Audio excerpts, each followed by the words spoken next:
আসসালামু আলাইকুম ইরফান, সবাই কেমন আছেন? আশা করি সবাই ভালো আছেন আর সুস্থ আছেন। তো অতিরিক্ত ঠান্ডায় গলা ভেঙে গিয়েছে, তো এর জন্য ভয়েস দিতে একটু প্রবলেম হচ্ছে। আর বাসায় যেহেতু গান চলতেছে, অনেক সাউন্ড, এর জন্য আর ভয়েসটা রাখিনি, তো পরে ভয়েস দিচ্ছি। তো এখানে এই যে ছোটোখাটো বারবিকিউ পার্টি করা হবে রাতে, তো এর জন্য এখানে এই যে চিকেনটাকে মাখিয়ে নিয়েছে। আসলে বাচ্চাদের শখের তো আর শেষ নাই।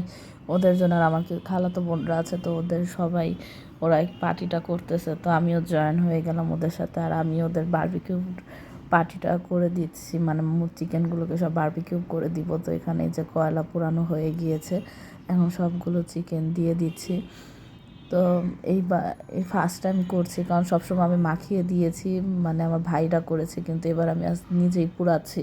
তো আলহামদুলিল্লাহ খুব ভালো হয়েছে। আর এমনিও বছর যেহেতু শেষ হয়ে গিয়েছে, আর একটা বছর শেষ হওয়া মানে জীবন থেকে একটা বছর চলে যাওয়া, তো কত ভালো মন্দ মিলিয়ে কত প্রিয় মানুষকে হারিয়েছে এই গত বছরে। তো তো সব মিলে আলহামদুলিল্লাহ বলবো, যতটুকু ভালো আছে, তো আলহামদুলিল্লাহ ভালো আছে। তো ওই যে আমার বোনরা সবাই দেখছে। আর পুরানো হচ্ছে আমার একটা খালা পুরানো বাড়িতে, কারণ তারা এই বাড়ি থেকে চলে মানে ফ্ল্যাট বাসায় উঠেছে, তো তাদের এই নিচতলা বাড়ির বারান্দাতে বারবিকিউ পার্টিটা করছে। তো এখানে ওরা দুষ্টামি করতেছে, আর বাইরে এত বোমার শব্দ, এর জন্য আর ভয়েসটা কেটে দিয়েছি। আর এই যেখানে বিড়ালগুলো সব দেখতেছে, আর এই বিড়ালগুলো ভয়ও পাচ্ছে বোমের আওয়াজে। তো এই যে এখানে আস্তে আস্তে সব পুরাচ্ছি, আর ওরা দুষ্টামি করতেছে সবাই। আর এই যে আপনাদের ভাইয়াকে হাই দিতে বলতেছে, তো সেও একটু ওদের সাথে দুষ্টামি করে হাই দিয়ে দিচ্ছে। তো যাই হোক, দিনটা ভালো কেটেছে। আর বছরটা যেহেতু শেষ হয়ে গিয়েছে, নতুন বছরে পা দিয়েছি, তো নতুন বছরটা জানি সবার ভালো থাকে। সবাই দোয়া করবেন আমার জন্য, আমার পরিবারের জন্য, আত্মীয় স্বজন যে যেখানে আছে, মুরব্বী, আমার বাবা মা, সবার জন্য দোয়া করবেন। আর আমার বাবা মাকে জানি সুস্থ রাখে, সেই দোয়া করবেন। তো এখানে যে পড়ানোর সময় আমার ছেলে দুষ্টামি করতেছে, তো ওকে একটু বকা দিয়ে দিচ্ছি। তো যাই হোক, দিনটা ভালো কেটেছে। রাতে সবাই বারবিকিউ করে সবাই একটু হইচই করেছে, আনন্দ করেছি। এখানে যে বাচ্চারা বাইরে খেলাধুলা করতেছে। আর আপনারা কে কী করেছেন অবশ্যই কমেন্টে জানাবেন। আর এই বিড়ালটা এত পরিমাণ ভয় পেয়েছে, তো সবাই ওকে দেখতেছে। আর আমার এত পরিমাণ ঠান্ডা লেগেছে যে ভয়েস দিতে গেল প্রবলেম হচ্ছে, কারণ গলা ভেঙে ভেঙে আসতেছে।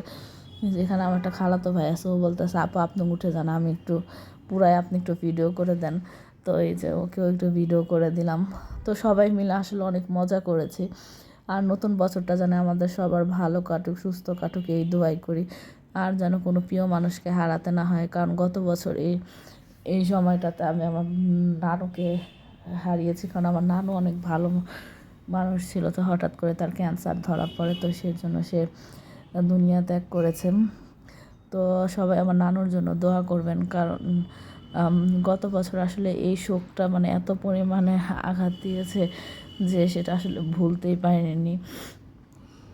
তো এখনও নানুকে মিস করি, কারণ গত বছর জানুয়ারি 17 তারিখ আমার নানু মারা গিয়েছে। তো একটা বছর প্রায় শেষ হয়ে আসছে, কিন্তু দেখেন আমরা আমাদের মতো আমাদের জীবন চালিয়ে যাচ্ছি, কিন্তু যে চলে গেছে তাকে আর ফিরে পাবো না, তার জিনিস ব্যবহার করতেছি। আসলে এটাই, যে চলে যাওয়ার চলে যাবে, কিন্তু আমরা আমাদের মতো এগিয়ে যাব। তো আর রাতে যে সবাই মিলে একটু হাঁটতে বের হয়েছিলাম, মানে চা খাওয়ার জন্য বের হয়েছিলাম, আশেপাশে ফুচকা পাওয়া যায় নাকি, কিন্তু রাত তখন প্রায় 12টা বেজে গেছে, তাই দোকানপাট সব বন্ধ ছিল, তাই আমরা সবাই চলে এসেছি। তো এই যে ওদের সাথে দুষ্টামি করতেছি, ওরা বলতেছে দেখছো রাত করে গেছে দেখে কিছুই পাইনি, আর আগে গেলে ভালো হতো। এই যে এখানে আপনাদের ভাইয়া ফুটাচ্ছে বোম। আর বাচ্চাদের তো মানে এমনি ইচ্ছা বোম ফুটানো, তো আমি ফুটাতে না করেছিলাম, তো জোর করে কিনে এনে ফুটাচ্ছে।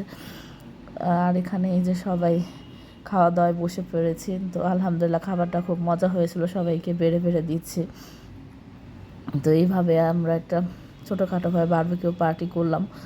তো আলহামদুলিল্লাহ দিনটা ভালোই কেটেছে। আর সবাই আমার বাচ্চার জন্য, পরিবারের জন্য বেশি বেশি দোয়া করবেন, আর আল্লাহ যেন সবাইকে নেক হায়াত দেয়। আমিও আপনাদের জন্য দোয়া করি, আপনারা সুস্থ থাকেন, ভালো থাকেন, আর সবাইকে যেন নেক হায়াত দান করেন। তো এখানে যে সবাই খাওয়া দাওয়া করে নিচ্ছে, আর এখানে অনেক দুষ্টামি হচ্ছে, তো সেগুলো তো আর ভয়েস আপনাদের সাথে দিতে পারলাম না। তো আর এখানে এই যে বোম ফুটানো হচ্ছে, আর আশেপাশে এত পরিমাণে বোম ফুটানো হয়েছে, কিন্তু সববারের চেয়ে এবার একটু কম ফুটানো হয়েছে। তো ওগুলো দেখার জন্য ছাদে চলে গিয়েছিলাম, তো আমরাও 2-1টা ফুটিয়ে নিলাম। তো ভিডিওটা কেমন লাগলো সবাই জানাবেন, আর ভালো লাগলো অবশ্যই শেয়ার কমেন্ট করবেন।